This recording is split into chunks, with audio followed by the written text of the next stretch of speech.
Good morning India, hopefully you are all doing well. आप देख सकते हो अभी सूरज चढ़ रहा है। यहाँ पे हम खड़े हैं मराठावाड़ा एरिया, महाराष्ट्र का गांव फ़कीर जलवा। हमारे देश के राष्ट्र एम्बलम, जिसको राष्ट्र ध्वज भी बोल देते हैं, तो आप देख सकते हैं हमारे बैल की तस्वीर लगी है उस ध्वज पे। ये हमारे देश की शान है। आज भी कृषि में हल जोतने के काम आते हैं, ये हमारा सहयोग देते हैं हर चीज़ में। ये आपको जानकारी के लिए बता दें कि हमारे देश को हलों से जोता गया, ना कि हथियारों से बनाया गया। तो आज जो कुछ लोग, जैसे कल हमारे माननीय प्रधानमंत्री जी राज्यसभा में बोले हैं 1 घंटे से ज़्यादा, और उन्होंने बोला है कि भैया ये कुछ लोग हैं उनको आंदोलन करने की आदत पड़ गई है, आंदोलन वासी या आंदोलन जीवी, उन्होंने शब्द का यूज़ किया है। पता नहीं कौन उनकी स्पीच लिखता है, हमें समझ नहीं आता। भैया कौन सा किसान था पिछले किसी आंदोलन में? किसान अपने हक की बात करते हैं, आप उन्हें आंदोलन जीवी बोल रहे हो। भैया किसान सिर्फ अपने हक की बात नहीं कर रहे, हमारे बुग्गे, हमारे बैल भी अपना हक मांग रहे हैं। हम खड़े हैं यहाँ पे। ये बेसिकली शर्मनाक बात है, वैसे कहनी नहीं चाहिए कि एक गांव या एक एरिया को देश के हम सुसाइड कैपिटल मान लें फार्मर्स की। तो हम वहाँ पे खड़े हैं अभी। तो हमारे साथ हैं यहाँ पे शेतकरी, मतलब कि फार्मर को वहाँ पे शेतकरी बोलते हैं मराठा में। और भाई साहब नमस्कार, क्या हाल चाल है आपका? नमस्कार। तो आप सुबह सुबह आज खेत में काम कर रहे हो? हाँ। तो आपके पास कितनी ज़मीन है? 10 एकड़ 20 एकड़ है ना। ओके। हाँ। तो आपके पास ट्रैक्टर नहीं है? नहीं, ट्रैक्टर नहीं। तो आपका कोई गाड़ी है? नहीं, गाड़ी भी नहीं। तो आप सारी खेती बैल गाड़ी से इसके लिए थे। अच्छा, तो बैल आपका साथी है, पूरा सहयोग देता है हर चीज़ में? सब साथी है। अच्छा।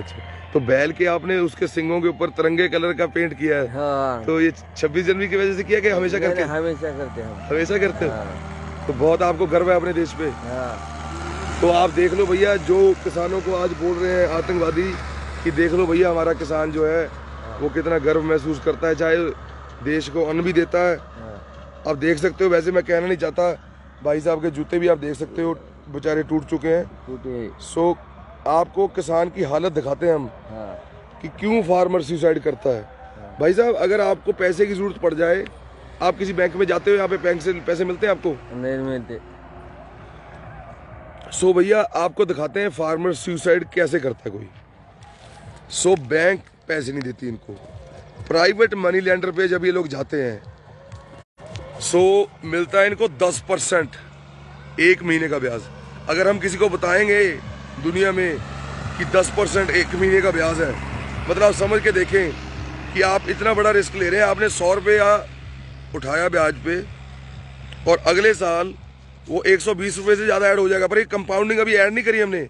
1 महीने की अगर कंपाउंडिंग ऐड कर दें, मैं तो सिंपल इंटरेस्ट ही ऐड कर रहा हूँ, अगर सिंपल इंटरेस्ट भी 10% लगा दूँ पर मंथ, तो भी 220 रुपये बन जाएगा अगले साल जो देने होंगे पैसे। मतलब प्रिंसिपल अमाउंट से ज़्यादा ब्याज दे देगा बंदा 1 साल में। ये हाल है यहाँ पे किसानों के। और जो यहाँ पे जैसे मोहम्मद यूनुस हैं, उनकी बुक भी है, आप पढ़ सकते हैं, नोबल लॉरिएट हैं, उन्होंने राइट टू क्रेडिट की बात करी है। जो हम अपने किसानों को थोड़ा बहुत क्रेडिट दे सकें, मैं तो बोलता हूँ हमें किसानों युवाओं को मिलके दुनिया में एक खुद की अपने को करना चाहिए। इसके ऊपर कोई कोऑपरेटिव, चाहे कोई एक मनी लैंडिंग चीज़ बनाएं। क्योंकि भैया अपने गहने, मंगलसूत्र माताएं बहनें गहरे अपने दे देती हैं, वो भी उनके ख़त्म हो जाते हैं। गहनों से हमें पता है हमारी माताओं बहनों को कितना प्यार है, अपने हस्बैंड को वो भी दे देती हैं वो, फिर भी उनकी ज़मीन नहीं बचती, फिर भी उनके पास रास्ता नहीं है इस चक्रव्यूह से बाहर निकलने का, जो कर्जे का चक्रव्यूह है। भाई साहब आप हमें बताएं कि आप यहाँ पे कितनी फसलें बीजते हैं 1 साल में? 1 साल में कितनी फसल बीजते हैं आप? एक फसल आती है। एक ही फसल होती है पूरे साल में? एक फसल होती है। मतलब एक फसल इस वजह से होती है कि आपके पास पैसे नहीं है लगाने के, एक फसल। क्योंकि आप देख सकते हो भाइयों, ये जमीन कितनी पथरीली है यहाँ पे, ठीक है। पानी यहाँ पे कोई नहर है आसपास? नहीं, पानी नहीं इधर। मतलब कोई तरीका नहीं यहाँ पे पानी आने का? नहीं, तरीका नहीं। अगर मोटर लगा लो जमीन में तो मोटर लग सकती है यहाँ पे, ट्यूबवेल वगैरह, बोर वगैरह हो जाएगा? बोर ले आता वो घंटा 2 घंटे चलते। अच्छा, तो पानी यहाँ पे कितने फुट पे है नीचे? अब पानी वो 300-400 फुट लेना पड़ता है बोर। अच्छा, उसका कितना खर्चा होता है? और खर्चा होता है ना 30-40 हजार आता है उसको बोर लेने को। तो सामने पीछे है आपका घर, वो है क्या? हाँ वो तो है ना। अच्छा अच्छा, तो आपका वो घर है। सो मतलब आपके पास 15-20 एकड़ जमीन है, तो भी आप कितना आपका खर्चा होता है और कितने पैसे बचते हैं? आपने बताया पहले कि आप बाजरे की फसल बीजते हो। हाँ बाजरे की लेते हो, कपास भी थोड़ा पास लेते। कपास। और आपने बताया कि यहाँ पे एपीएमसी मंडी नहीं है कोई। नहीं, मोटे मार्केट नहीं है। अच्छा, कोई मार्केट नहीं है, तो आप फसल किसको बेचते हो? व्यापारी को? और व्यापारी को बेचते हो, जिन्हीं को भी कोई डालते। तो आपको पता है उस टाइम पे एमएसपी कितना मिल रहा है? केंद्र सरकार ने कितना मतलब एमएसपी कपास पे लगाया उन्होंने, आपको उसकी जानकारी है?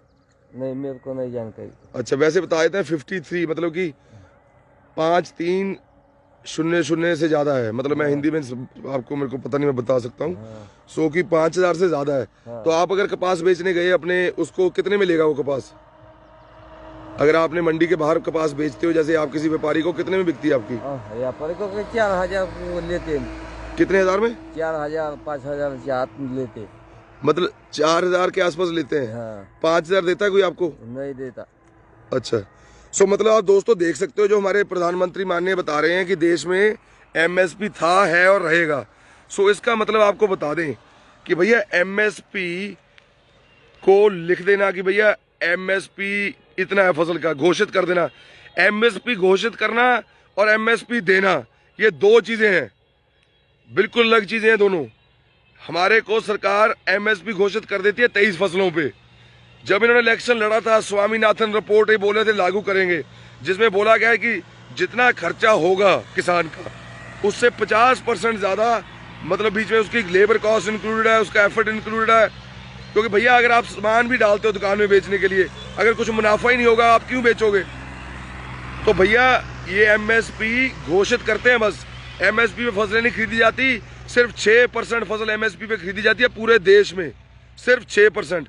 वो भी पीडीएस, मतलब कि जो पावर्टी लाइन से नीचे लोग रह रहे हैं उनके लिए कुछ दालें और कुछ, मतलब बेसिकली धान और गेहूं खरीदी जाती है। बाकियों पे तो एमएसपी सिर्फ एक घोषित किया जाता है, खरीदा नहीं जाता। सो ये बोलना कि एमएसपी था, रहेगा, ये एक बहुत ही भद्र मजाक कर रहे हैं आप, ठीक है ना। जैसे आपने सारी आपको बोले बीएसएनएल था, रहेगा, एयर इंडिया था, रहेगा, सेल जो स्टील इंडिया है वो था, रहेगा, आधे से ज्यादा, मतलब मेरे पास नाम नहीं है, लिस्ट बहुत लंबी है, वो भी था, ये रहेंगे, पर वो सारे आपने बेच दिए भैया। सो उसी तरह से आज आपने किसान की जमीन पे नजर रखी है, वो भी आप कॉन्ट्रैक्ट फार्मिंग के थ्रू वो भी बेच दोगे आप। सो ये भ्रमित करना छोड़ो, दोगली बातें करना छोड़ो, मुद्दे की बात पे रहो। देश की एक गरिमा पद की अपनी स्पीच जिससे लिखवाते हो, वो थोड़ा सोचो कि उसने, पहले तो मैं ही बोलता स्पीच लिखता कौन है भैया, फैक्ट नहीं क्लियर क्या उसके?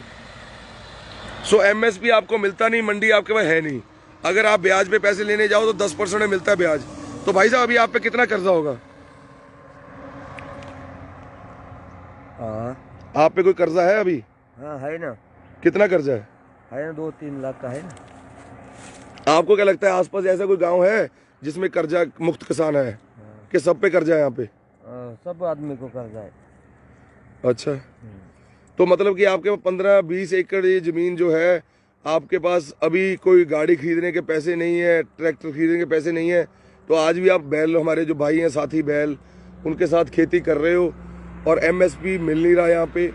तो आपको क्या लगता है आपका कर्जा कितने सालों में खत्म हो जाएगा? कर्जा खत्म नहीं होता। तो आपका जब मान लो आज से, जब आप दुनिया से जाओगे आज से 50 साल बाद, 40 साल बाद, वो कर्जा फिर आपके बच्चे उतारेंगे? कौन उतारेगा कर्जा? सबको उतारना पड़ेगा। जैसे क्या होता है बाहरले मुल्कों में, जब बंदा मर जाता है तो उसका कर्जा खत्म हो जाता है। यहाँ पे मैंने सुन रहा हूँ कि जब तुम मर जाते हो तो कर्जा बच्चों के सिर आ जाता है। हाँ, आता है। जब आप दुनिया में नहीं रहोगे आपका कर्जा आपके बच्चे देंगे कि वो खत्म हो जाएगा आपके मरने के साथ? बच्चे देना पड़ता है। तो आपको लगता है कि आत्महत्या करना जो किसान कर रहे हैं, उनको आप क्या मैसेज देना चाहोगे कि कर्जा बच्चों पे चला गया, वो बेचारे नाथ हो गए, वो कहाँ जाएंगे? तो आत्महत्या नहीं करनी चाहिए अपने को, वो तो कोई फायदा ही नहीं है। हाँ। बल्कि हमें संघर्ष करना चाहिए। हाँ। हमें सरकार से संघर्ष करना चाहिए और अपनी मांगे मनवानी चाहिए। आपको लगता है आत्महत्या करना कोई रास्ता है? हाँ।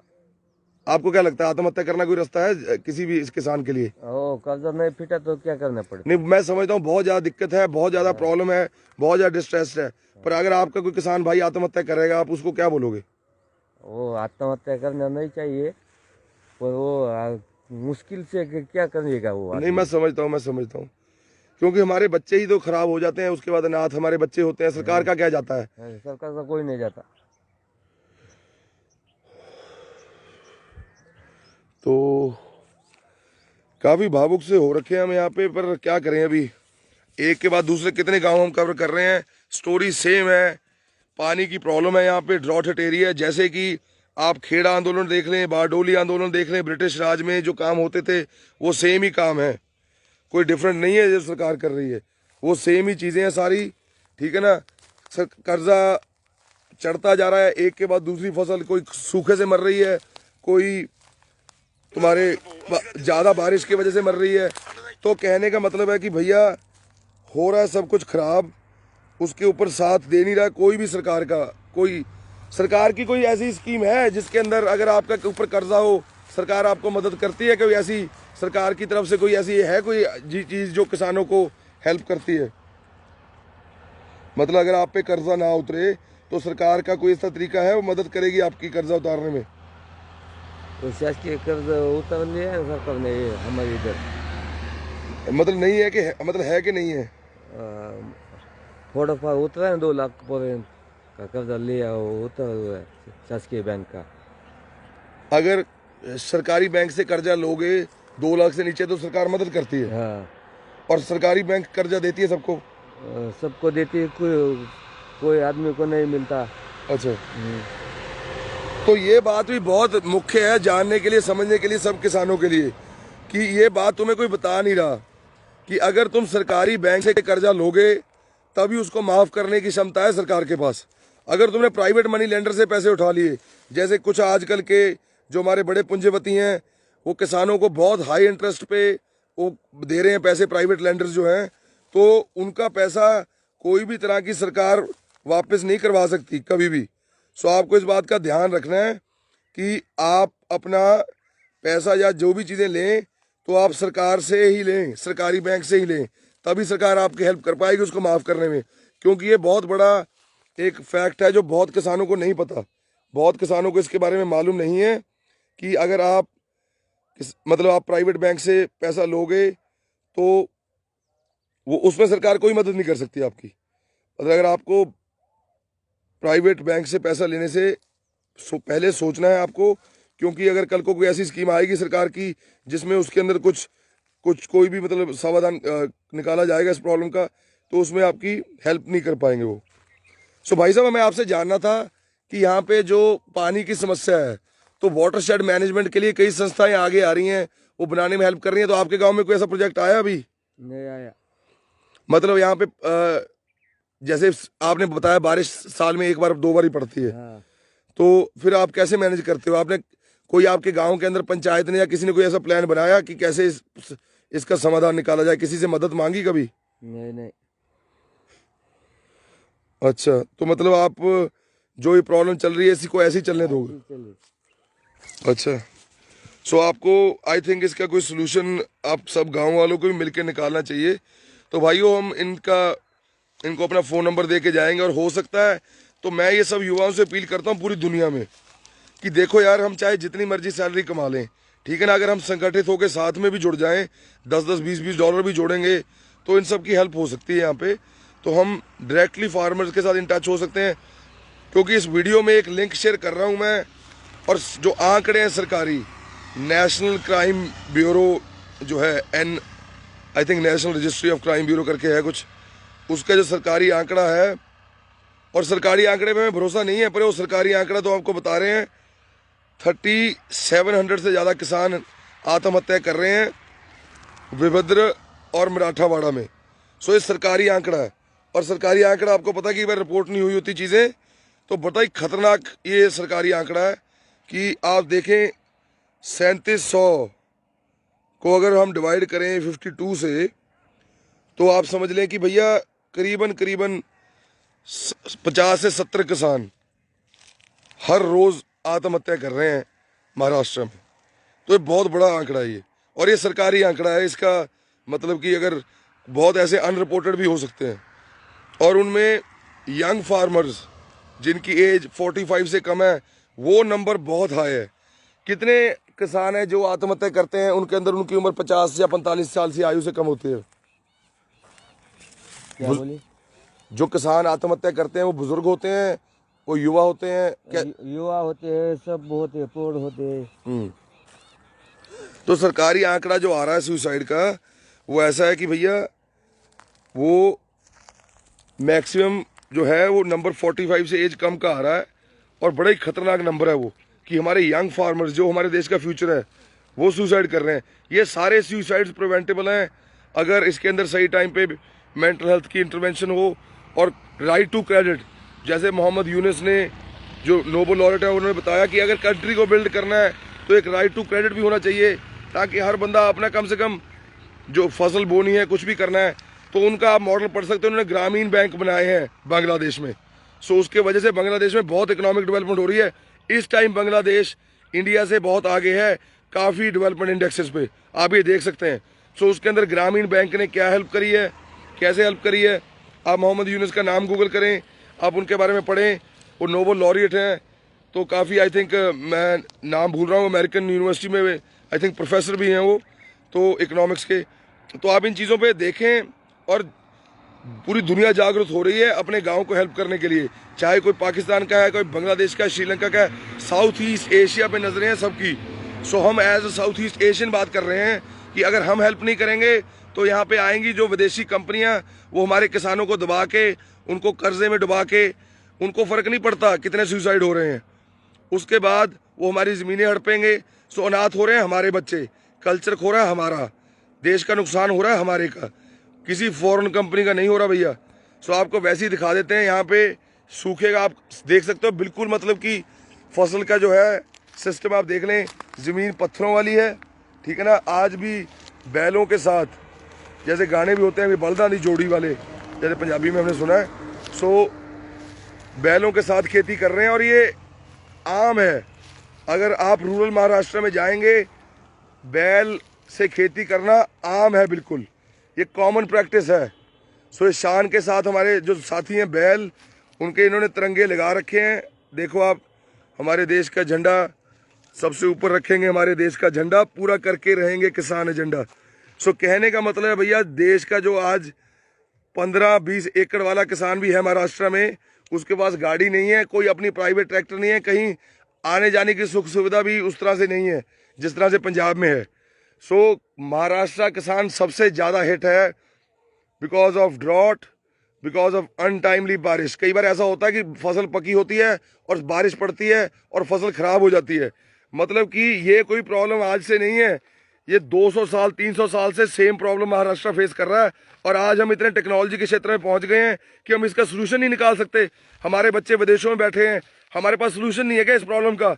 मैं तो बोलता हूँ 10 शिप खड़े कर दो अरेबियन सी के अंदर, फिल्ट्रेशन वाले, वहां से बना के एक्वाडक्ट, सीधा पानी पूरे महाराष्ट्र में आ सकता है। ये कोई ज़्यादा काम बड़ा नहीं है, और भी बहुत आइडियाज आएंगे। मैं तो उतना बड़ा वाटर इरीगेशन में मैंने रिसर्च नहीं कर रखी, पर मैं इसके ऊपर भी मैं सोचता हूँ कुछ जो हमारे साथी, चाहे यूनिवर्सिटी ऑफ फ्लोरिडा में, चाहे यूनिवर्सिटी ऑफ कैलिफोर्निया डेविस है, इनके ऊपर क्यों नजर नहीं जा रही? सबसे ज्यादा सुसाइड कैपिटल बन गया ये एरिया, मराठावाड़ा और विविधरा का। तो ये प्रॉब्लम सॉल्वेबल है, प्रिवेंटेबल है। सरकारों पे हमें कोई उम्मीद नहीं, उनके आप बयान सुन लें, क्या वो राज्यसभा में बोलते हैं। हमें सरकार को ये बताना है कि किसान आत्मनिर्भर था, है और रहेगा। ये जैसे बोलते हैं ना एमएसपी था और रहेगा, तो इनको यही बताना भैया कि आपके सेंट्रल सरकार के टुकड़ों पे नहीं पलेगा किसान। हम अपना अन्न खुद उगाएंगे, हम देश में खुद अपना अन्न बेच भी सकते हैं, आपकी जरूरत नहीं है। अभी भी आपकी एपीएमसी मंडी नहीं है एक्सेसिबल, एपीएमसी मंडी कभी एक्सेसिबल हुई नहीं किसानों को। आप जाएं गुजरात, महाराष्ट्र, एपीएमसी मंडी है नहीं है भैया यहाँ पे। जो आप घोषित करते हो ना, आप बोलते हैं एमएसपी था और रहेगा, एमएसपी आप सिर्फ घोषित करते हो, खरीदते हो उस पर सिर्फ 2 फसलें, धान और गेहूं, और लोगों को बना रहे हो बेवकूफ, ठीक है ना। सो भैया हमारे को आप पे कोई भरोसा नहीं है, हम अपनी फसलें खुद बेच सकते हैं। हम अपने आप को, हम सब युवाओं को एकत्र होना है पूरी दुनिया में, इनको जो राइट टू क्रेडिट है वो देना है अपने किसान को, ताकि इनको 10-10% ब्याज जो पर मंथ इनको मिल रहा है उससे बच सकें, इस चक्रव्यूह से बाहर निकल सकें और सुसाइड्स को कंट्रोल कर सकें। और पानी वाली प्रॉब्लम भी सॉल्वेबल है अगर इस पर सोचा जाए। आई थिंक जो हमारे एग्रीकल्चर एक्सपर्ट्स हैं, इरिगेशन एक्सपर्ट्स हैं, कोई ना कोई सोल्यूशन इसका निकाला जा सकता है, कोई बड़ी बात नहीं। यहाँ पे 300 रुपये का छोटा एक जो पानी का टैंक होता है छोटा, वो खरीद के भी किसान लेके आ रहे हैं। पर मैं सोचता हूँ उससे बेटर सोल्यूशन भी निकाले जा सकते हैं अगर हम साइंस टेक्नोलॉजी को यूज करें। अगर सरकारें मदद करती तो क्या नहीं किया जा सकता। अब सरकारें मदद कर नहीं रही, और अगर हम सब कंट्रीब्यूट करें तो इस चीजों को सॉल्व किया जा सकता है। हर एक सुसाइड प्रिवेंटेबल है, और स्पेशली जो 45 से कम एज के किसान जो सुसाइड कर रहे हैं, वो तो अपनी जिंदगी के बचे हुए साल जो कंट्री की उन्नति में लगाने थे वो बिल्कुल वेस्ट हो गए हमारे कंट्री के। कितना लाइफ, एफर्ट और एनर्जी हमारे कंट्री की बिल्कुल वेस्ट हो रही है। हम विनती कर रहे हैं सब युवाओं से कि सेंटर सरकार पे अपनी उम्मीद लगाना छोड़ें, अपने देश के किसान की, शेतकरी की, खेडूत की खुद मदद करें। चाहे आप गुजराती हैं, चाहे महाराष्ट्रियन हैं, भैया आपकी जन्मभूमि है ये, आप मदद नहीं करोगे तो कौन मदद करेगा। चाहे आपकी कर्मभूमि कोई भी हो, अपनी जन्मभूमि की तरफ अपना फर्ज निभाओ। हर बंदा अपनी स्टेट, अपने गांव की रिस्पॉन्सिबिलिटी ले, एक एक गांव करके अडॉप्ट करके चलेंगे और डायरेक्टली इन टच रहो। मैं तो कह रहा हूँ बीच में कोई ऑर्गेनाइजेशन की भी जरूरत नहीं है, खुद आओ यहाँ पे, फ्लाइट पकड़ के आओ, इन्हों मिलो। 300 किलोमीटर भी नहीं है मुंबई से, ये लोग आओ, देखो इनके, बात करो इनसे, और ये सारी प्रॉब्लमें सॉल्वेबल हैं। और सरकार के सामने ये आंदोलन संघर्ष चलता रहेगा, उनसे हमें कोई उम्मीद नहीं। उनके बकवास, हुल्लड़बाजियां, मजाक, पता नहीं स्पीच इनकी कौन लिखता है, इन पे हमें कोई उम्मीद नहीं है किसी तरह की, और ना हमें उम्मीद रखनी है। पहले अगर कांग्रेस सरकार ने किसान को हॉस्पिटल में पहुंचाया, समा की सरकार ने उसे आईसीयू में पहुंचाया, हमें दोनों सरकारों से कोई उम्मीद नहीं है। और किसान होते हैं नॉन पॉलिटिकल बंदे, हमें खुद अपने हाथ से इस प्रॉब्लम को सॉल्व करना है। जैसे भगत सिंह ने बताया कि भैया दूसरों के कंधे पे सिर्फ जनाजा उठाया जाता है, अपने दम से किया जाता है जो किया जाता है। हमें इनसे कोई उम्मीद नहीं रखनी किसी भी तरह की। और सेंटर सरकार को हम बता दें कि भैया आपके भद्र मजाक हमें नहीं चाहिए, आप अपने पास ही रख लो। जो एमएसपी है ना, एमएसपी था और रहेगा। और जो आप बोलते हो सबको आंदोलन जीवी बोल रहे हो, अब अगर हम आंदोलन जीवी होते देश बच जाता भैया। हम खड़े ही नहीं हुए पहले किसी के लिए, किसान आज खड़ा हुआ है। अगर पहले जीएसटी के टाइम पे खड़े हो जाते, पहले अगर हम जब नोटबंदी हुए खड़े हो जाते, और चीजें जितने भी कानून बने हैं उनके लिए खड़े हो जाते तो बात अलग थी। जितने भी लोग हैं किसान, कोई आंदोलन जीवी नहीं है। इतनी भद्र भाषा का उपयोग करना ये बिल्कुल सही नहीं है किसी भी तरह से। आप मजाक कर रहे हो क्या किसान के साथ? आपको शर्म आनी चाहिए ऐसी भाषा यूज करते हुए। अपनी स्पीच थोड़ा सोच समझ के बोला करो। जिस पद पे बैठे हो देश के प्रधानमंत्री बनके, कम से कम उस पद की गरिमा तो समझ लो।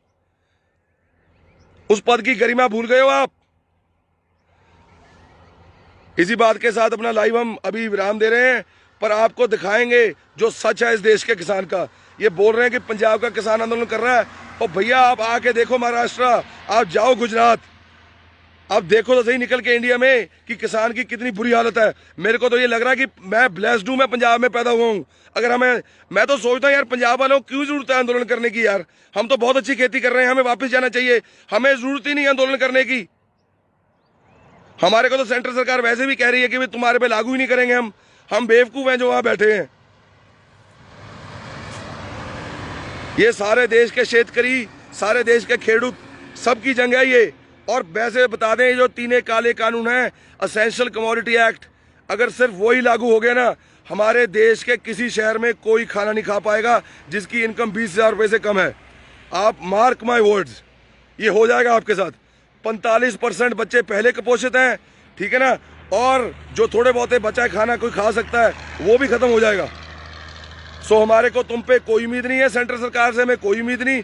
अपने किसान को हम खुद बचाएंगे, और पूरे विश्व भर में जहां जहां, चाहे वो गुजराती भाई हैं, चाहे वो कर्नाटका के भाई हैं, चाहे महाराष्ट्र के भाई हैं, क्योंकि सबसे ज्यादा वर्स्ट हिट इंडिया के 2 स्टेट्स हैं, कर्नाटका और महाराष्ट्र। महाराष्ट्र टॉप पे है, मतलब कि महाराष्ट्र में जितने सुसाइड्स हो रहे हैं, मराठावाड़ा और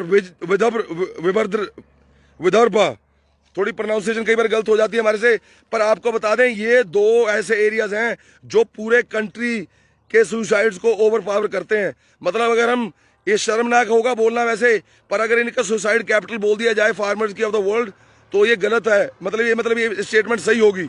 तो भैया हम अपील कर रहे हैं पूरे देश के और पूरे इंटरनेशनल, चाहे यूनिवर्सिटी ऑफ कैलिफोर्निया डेविस है, यूनिवर्सिटी ऑफ फ्लोरिडा, जहां जहां भी एग्रीकल्चर यूनिवर्सिटीज हैं, ये इरिगेशन प्रॉब्लम सॉल्वेबल है, पानी की प्रॉब्लम सॉल्वेबल है। एक एक गांव को अगर अडॉप्ट करके चलें, सारी प्रॉब्लमें सॉल्वेबल है। भैया हम आपसे अपील करते हैं, अपने देश की जिम्मेवारी खुद लो, किसी केंद्र सरकार के टुकड़ों पे पलना नहीं है। उनको हमें मैं तो बोलता हूँ यार, उनको वोट भी करना छोड़ो, उनको गांव में घुसने से मना करो कि भैया हमें तुमसे कुछ नहीं चाहिए, तुमने जब दिया ही कुछ नहीं तो हम मांगेंगे भी नहीं, क्योंकि मांगेंगे सिर्फ हम उस वाहिगुरु से, अल्लाह से, खुदा से। इनके सामने हाथ नहीं फैलाएंगे हम। 10% पे भैया आप पर मंथ लोगों का खून चूसने वाले ब्याज लगा रहे हो, शर्म आनी चाहिए आपको यार। इसी बात के साथ जय हिंद, जय भारत दोस्तों।